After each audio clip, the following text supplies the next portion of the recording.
یہ کیس 15 ماہ چلا، اور 15 ماہ کا ذکر میں نے اس لیے کیا کہ اس میں اب کسی کو یہ کہنے کی گنجائش نہیں رہی کہ اس میں جنرل فیض حمید کو صفائی کا موقع نہیں دیا گیا۔ جنرل فیض حمید کو پورا صفائی کا موقع دیا گیا، 15 مہینے کا اس میں عرصہ لگا، مسلسل یہ ٹرائل ہوتا رہا، اور جو ان کی قانونی ماہرین کی ٹیم تھی، جو ان کے وکلاء تھے، وہ بھی ایسا نہیں ہے کہ انہیں کوئی سرکاری وکیل فراہم کیے گئے، بلکہ انہیں ان کی مرضی اور ان کی چوائس کی جو لیگل ٹیم تھی اس کی فراہمی کی اجازت دی گئی۔ اپنی مرضی کے انہوں نے وکیل منتخب کیے، جنہوں نے، جو میں نے عرض کیا کہ 15 ماہ تک اس کیس میں وکیل صفائی کی حیثیت سے انہوں نے اس میں حصہ لیا، اور اس کے بعد جو 4 الزامات جنرل فیض پہ لگائے گئے تھے، جن کی تفصیلات میں آگے جا کے آپ کے سامنے رکھوں گا، وہ سارے سچ ثابت ہوئے، اور جنرل فیض کو 14 سال قید بامشقت کی سزا سنائی گئی۔ یہ سزا ان 4 الزامات کے حوالے سے جو میں کہا کہ میں آگے جا کے عرض کروں گا، یہ فیز 1 ہے جس میں ان الزامات کی روشنی میں یہ سزا دی گئی ہے۔ فیز 2 کیا ہے اس پہ آگے جا کے بات ہوگی، لیکن میں سب سے پہلے یہ عرض کر دوں کہ اس فیصلے کے حوالے سے نہ تو یہ کسی حکومت کی فتح ہے، نہ یہ کسی کوئی جماعت کی فتح ہے، نہ اس میں کسی نے کوئی خوشی کے شادیانے بجائے ہیں، یہ کم از کم ہماری جماعت کا یا ہماری قیادت کا شیوا نہیں ہے، لیکن یہ میں ضرور کہوں گا کہ یہ پاکستان کے آئین کی فتح ہے، یہ قانون کی سربلندی کا اعلان ہے۔ یہ عدالتی فیصلہ کسی ایک کے حق یا دوسرے کے نا حق یا کسی کی مخالفت میں نہیں ہے، بلکہ یہ آئین کے حق میں ہے، یہ آئین کی فتح ہے، اور اس لیے آج بھی میں آپ کے سامنے بات کرنے کے لیے بیٹھا ہوں۔ اور اس کا انشاءاللہ تعالیٰ پاکستان کی سیاسی تاریخ میں جہاں یہ اپنی نوعیت کا پہلا فیصلہ ہے، اسی طرح اس کے پاکستان کی سیاسی تاریخ میں آئندہ آنے والے دنوں میں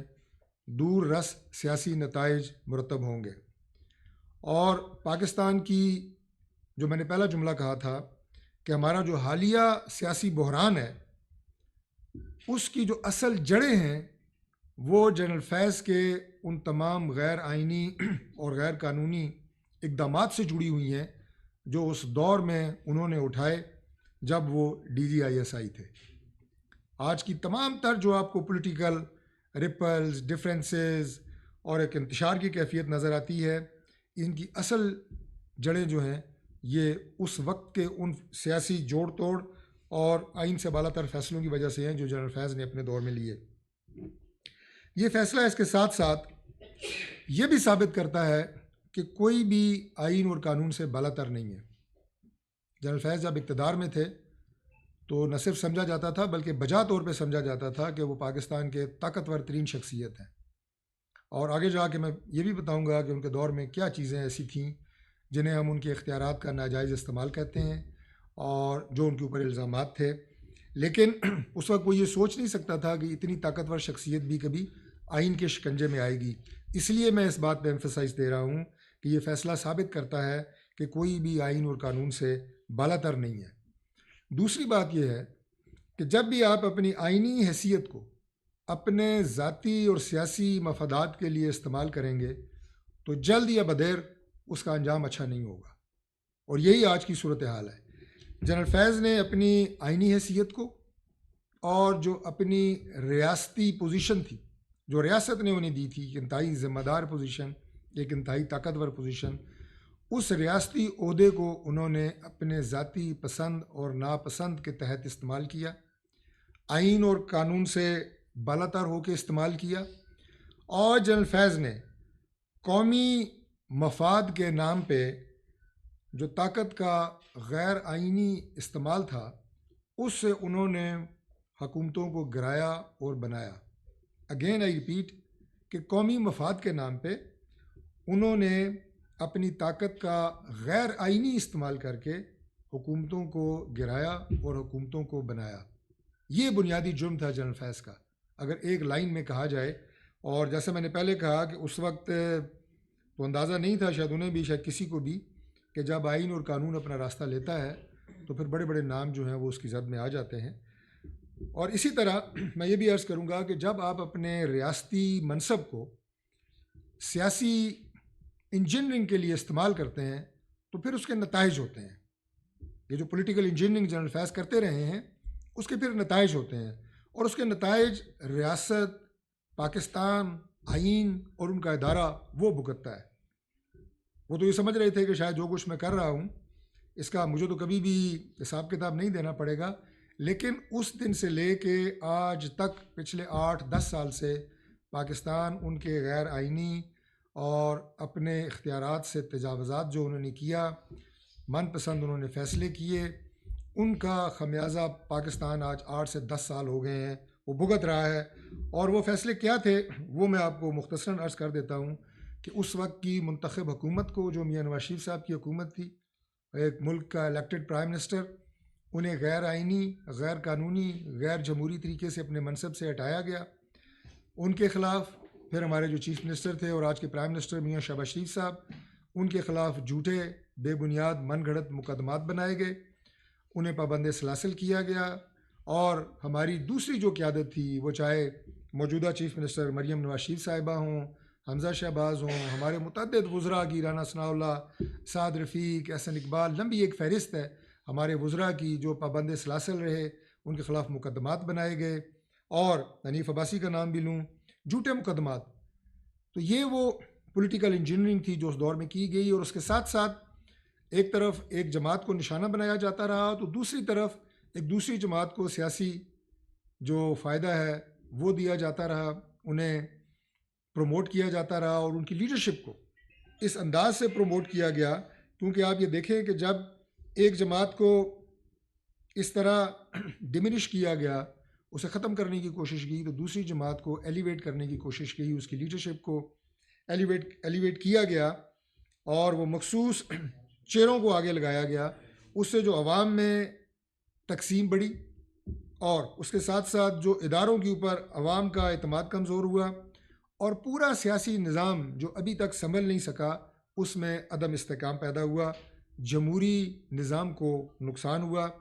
اور یہ اگر اس کو میں سادہ الفاظ میں کہوں تو یہ عمران خان کا اور جنرل فیض کا ایک ایسا گٹھ جوڑ تھا، ایک ایسا نیکسس تھا کہ جس سے عمران خان اور ان کی جماعت مستفیض ہو رہے تھے. اور پھر جس طرح ایک متنازع الیکشن کے نتیجے میں انہیں اقتدار میں لایا گیا، اور اس کے بعد کے سارے معاملات. اور اس وقت عمران خان کیا کر رہے تھے؟ عمران خان اس پولیٹیکل جو مینوپولیشن ہے، اس پولیٹیکل مینوپولیشن کے وقت انہوں نے جو دوسرا ایک ہتھ کنڈا مسلسل استعمال کر رہے تھے، اور آج تک وہ استعمال کر رہے ہیں، کہ ریاست کے خلاف منفی پروپیگنڈا، ریاستی اداروں کے خلاف منفی پروپیگنڈا، اپنی ٹویٹس کے ذریعے اور اپنے جھوٹے بیانیے کے ذریعے انہوں نے پاکستان کی عوام کو تقسیم کیا، پاکستان کی عوام اور ریاستی اداروں کے درمیان نفرت پیدا کرنے کی کوشش کی. اس کے علاوہ جو پاکستان کا سب سے مضبوط ڈسپلنڈ ادارہ ہے فوج میں تقسیم پیدا کرنے کی کوشش کی، اور ایسے بیان دیے کہ جس سے اداروں میں بھی ایک ٹکراؤ کی کیفیت پیدا کرنے کی کوشش کی. یہ ساری وہ کہانی ہے جو جنرل فیض کے اس دور کی ہے، اور یہ وہ سارے میں سمجھتا ہوں کہ ان کے غیر آئینی تمام اقدامات ہیں جس کے نتیجے میں آج بھی ہم پولیٹیکل انسٹیبلٹی کی کیفیت، جو میں آگے جا کے تفصیل سے اس پہ بات کروں گا، وہ ہمیں نظر آتی ہے. لیکن یہ وہ جرائم ہیں جن کا میں نے ذکر کیا، ان الزامات کا، جس کے نتیجے میں جنرل فیض کو 14 سال قید بامشقت کی سزا دی گئی. اور جیسا کہ میں نے کہا کہ اس سزا کے بعد پاکستان کا جو پولیٹیکل سسٹم ہے، اس میں کسی کو آئندہ اس طرح کی پولیٹیکل انجینئرنگ اور اس طرح کی غیر آئینی اور اپنے اختیارات سے تجاوز کی جو کہانی ہے وہ دہرانے کی جرت نہیں ہوگی. میں اس کے ساتھ ساتھ ایک اور چیز بھی عرض کرنا چاہتا ہوں کہ موجودہ صورتحال کے حوالے سے اور موجودہ فیصلے کے حوالے سے، پہلے تو موجودہ فیصلے کے حوالے سے ایک اور بات میں عرض کر دوں کہ جہاں اس سے آئین کی سربلندی کا اور قانون کی عملداری کا میں نے نام لیا، وہاں میں یہ بھی عرض کر دوں کہ اس فیصلے نے جو فوج کا ایک انٹرنل اپنا اکاؤنٹیبلٹی کا میکانزم موجود ہے، اس کے اوپر بھی عوام کا جو اعتماد ہے اسے مزید بحال کیا ہے. فوج کے حوالے سے ہمیشہ یہ بات کہی جاتی ہے کہ ان کا افسران کا اور ان کے اپنے اندر ایک احتساب کا انٹرنل سسٹم موجود ہے، جس کی واضح مثال آپ نے جنرل فیض کو 14 سال قید جو دی گئی اس مقدمے میں، وہ اس کی واضح مثال ہے۔ لیکن چونکہ یہ پاکستان کی فوجی تاریخ میں بھی اتنے بڑے سیاسی افسر کو پہلی دفعہ جو سزا دی گئی ہے، تو لہٰذا ان کے سیلف اکاؤنٹیبلٹی پروسیس کے اوپر عوام کا اعتماد مزید بحال ہوا ہے۔ اس میں جو فوج کی موجودہ قیادت ہے فیلڈ مارشل سید عاصم منیر صاحب کی زیر قیادت، میں اسے بھی خراج تحسین پیش کرتا ہوں کہ اگر فوج کے اندر بھی کوئی افسر اپنے اختیارات کا تجاوز کرے گا، اپنے ریاستی عہدے کا ناجائز استعمال کرے گا، تو فیلڈ مارشل نے یہ ثابت کیا کہ اس کا بھی احتساب ہوگا اور وہ بھی قانون سے بالا تر نہیں ہوگا۔ اس کے ساتھ ساتھ میں یہ بھی عرض کرتا چلوں پاکستان تحریک انصاف کو اور اس کی قیادت کو کہ اس وقت جنرل فیض جو ہیں وہ موجود نہیں رہے آپ کو وہ سپورٹ دینے کے لیے جو ان کے دور میں آپ کو حاصل تھی، لہٰذا آپ ہوش کے ناخن لیں۔ ان کے کندھوں پہ سواری کر کے آپ نے جو سیاسی مفادات اٹھانے تھے اس کا دور ختم ہو چکا ہے۔ اب اپنے پاؤں دوبارہ زمین پہ رکھیں اور گراؤنڈ ریالٹیز کے مطابق جو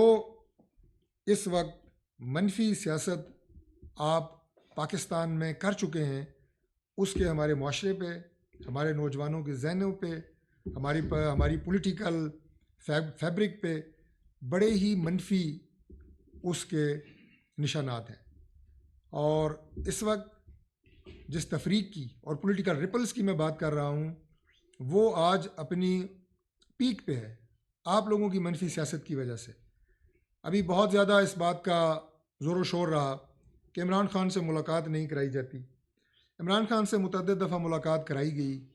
ان کی جو پولیٹیکل ٹیم ہے اس کی، ان کی فیملی، ان کی بہنوں کی، اس کے بعد دیگر ان کے جو سیاسی زعماء ہیں ان کی، لیکن ہم نے یہ دیکھا کہ عمران خان جیل کو اس طرح استعمال کر رہے ہیں کہ جیسے وہ ان کی کوئی پارٹی کا ہیڈ کوارٹر ہو، جیسے کوئی پی ٹی آئی کا سینٹرل سیکریٹریٹ ہو جہاں وہ روزانہ کی بنیادوں کے اوپر اپنے لوگوں سے ملیں اور اس کے بعد پاکستان کے خلاف، پاکستان کے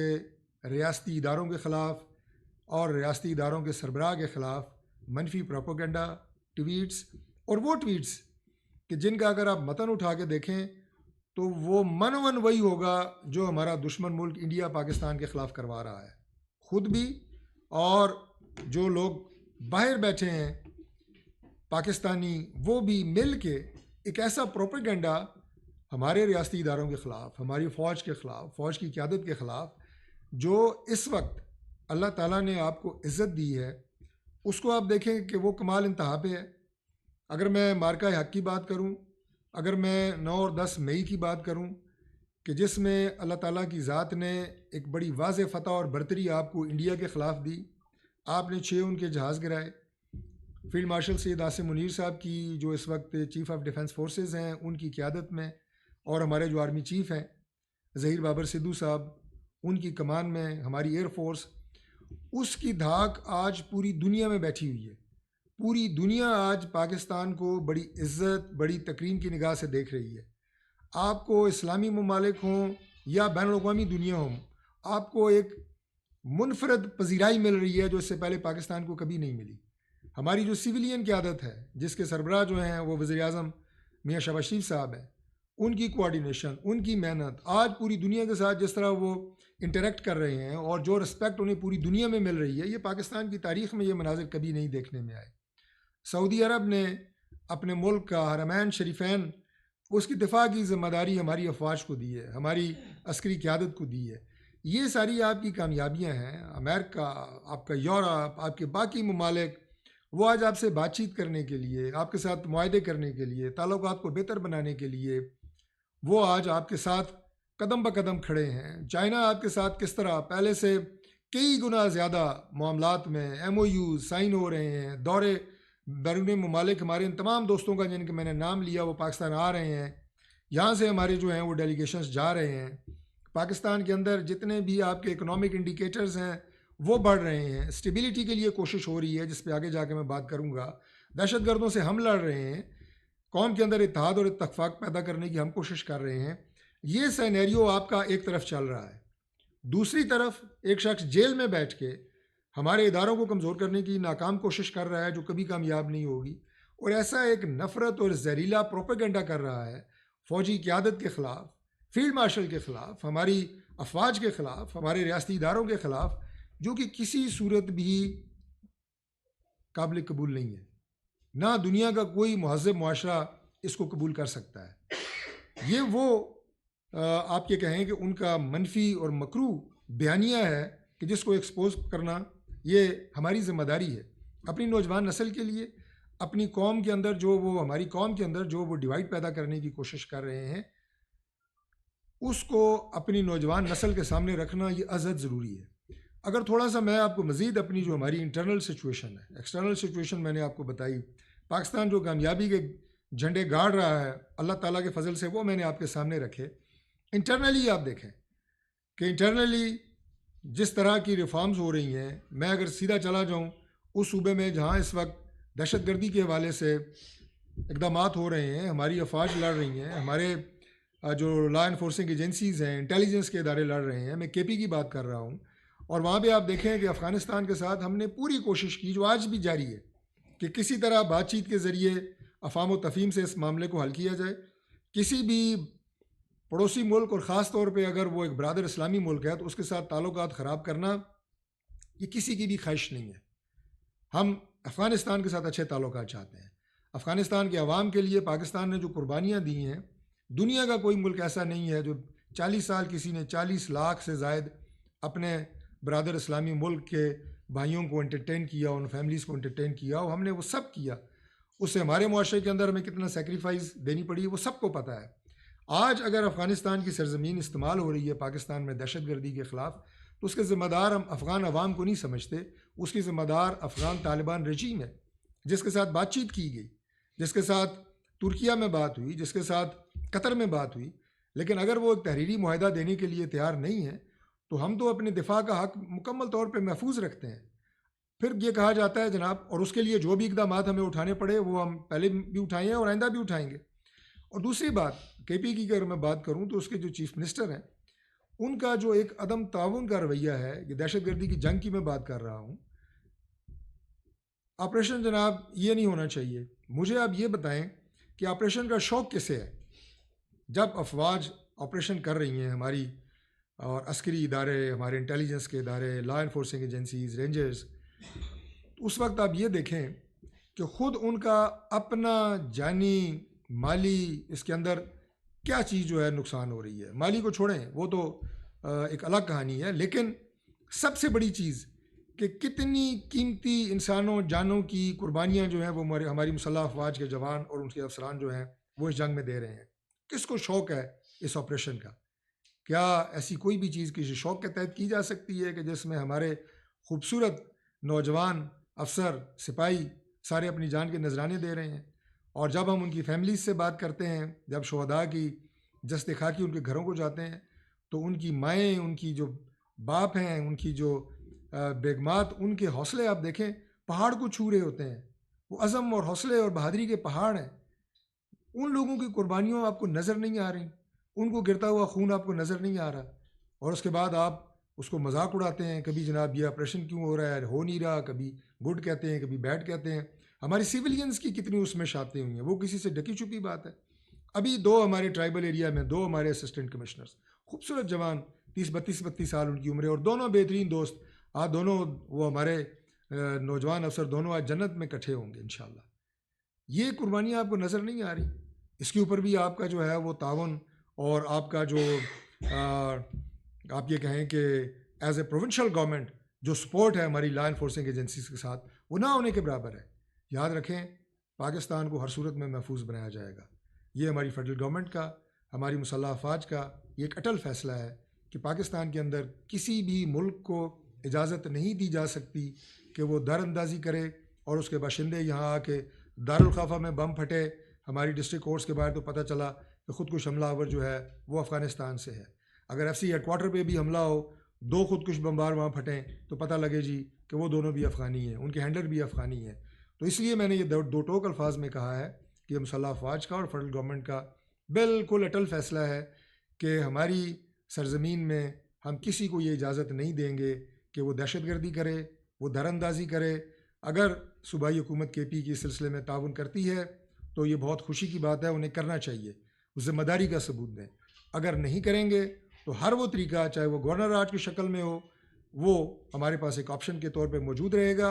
اور دیگر جن ممالک سے پاکستان میں در اندازی ہوگی ان کو بھی ہم یہ پیغام دینا چاہتے ہیں کہ ہم اپنے ملک کی دفاع کا، چپے چپے کی دفاع کا، اور ایک ایک شہری اور ایک ایک ہمارے عسکری اداروں کے، فوج کے، چاہے وہ ہمارے انٹیلیجنس کے ہوں، ان کی جان کی حفاظت یہ بھی ہماری ذمہ داری ہے۔ اس کے لیے ہر ممکن اقدامات جو ہیں وہ کیے جائیں گے۔ اور تحریک انصاف کو میں آخری پیغام یہ دینا چاہتا ہوں کہ آپ کی جو یہ منفی سیاست ہے، گالم گلوچ کی، اور پاکستان کی ہماری جو ایک پولیٹیکل فیبرک ہے، اس میں ڈیوائیڈ پیدا کرنے کی، انتشار پیدا کرنے کی، ان کو اب آپ ختم سمجھیں، کیونکہ ہم سمجھتے ہیں کہ یہ آپ کا کوئی سیاسی، آپ یہ کہیں کہ پارٹی کا یہ کریکٹر ہو ہی نہیں سکتا۔ مجھ سے کئی لوگ پوچھتے ہیں، آپ جیسے میڈیا کے دوست پوچھتے ہیں کہ پی ٹی آئی کے پاس کتنی گنجائش ہے۔ ہم ہمیشہ یہ بات کرتے ہیں، کھل کے کرتے ہیں، کہ اگر پی ٹی آئی سیاسی انداز سے سیاست کرے گی تو ملک میں گنجائش موجود ہوتی ہے، لیکن جو راستہ انہوں نے اختیار کیا ہوا ہے وہ سیاسی راستہ نہیں ہے، وہ صرف انتشار پھیلانے کا ہے، وہ صرف ملک میں نفرت پھیلانے کا ہے، وہ ملک میں تباہی کا منصوبہ ہے، اور ہمارے جو دشمن ممالک ہیں ان کے ایجنڈے کو تقویت دینے کا منصوبہ ہے۔ اس طرح کی سیاست کی ملک میں کوئی گنجائش نہیں ہے۔ اس وقت ملک ترقی کی جو منازل طے کر رہا ہے، ہم نے اس کی طرف اپنے سفر کو تیز کرنا ہے۔ ہماری قوم کے اندر جو وہ ڈیوائیڈ اور تفریق پیدا کرنا چاہتے ہیں، میں بار بار اس کا ذکر کر رہا ہوں، چونکہ اس سے سب سے زیادہ اس وقت ملک کا نقصان ہو رہا ہے۔ اس ڈیوائیڈ اور تفریق کو ہم نے ختم کرنا ہے، پاکستان کو آگے لے کے جانا ہے۔ پاکستان کے اندر جو اس وقت سیاست کے اندر نفرت کا بارود تحریک انصاف نے بھرا ہے، اس کو ہم نے ڈائلیوٹ کرنا ہے اپنے ملک کے لیے، اپنے ملک کی ترقی کے لیے۔ انشاءاللہ ہر وہ قدم اٹھائیں گے جو ضروری ہوگا۔ بہت شکریہ۔ پاکستان زندہ باد۔ ڈاکٹر صاحب بہت شکریہ آپ کا، آپ نے جنرل فیض صاحب سے معاملہ شروع کیا پریس کانفرنس کا، لیکن اس کے ساتھ ہی جب آپ کہہ رہے ہیں کہ سیاسی افراتفری پھیلانے میں بھی ان کا ہاتھ تھا، اور یقیناً وہ ایک سیاسی جماعت کے ذریعے ہی ممکن ہوا، تو کیا اس سیاسی جماعت کے لیڈر جو اس وقت اڈیالہ جیل میں ہیں، ان کے خلاف بھی کوئی کارروائی ہونی ہے اس افراتفری سے انتشار؟ دیکھیں، یہ میں عرض کر دوں کہ ایک نقطہ تھوڑا سا رہ بھی گیا ہے کہ یہ جو جنرل فیض کو جو اس وقت سزا ہوئی ہے 14 سال قید بامشقت کی، یہ ان کے تمام غیر آئینی اور اپنے اختیارات سے تجاوزات کے حوالے سے جو الزامات تھے ان کے حوالے سے ہوئی ہے۔ باقی جب وہ یہ سارے غیر آئینی اقدامات کر رہے تھے تو یقیناً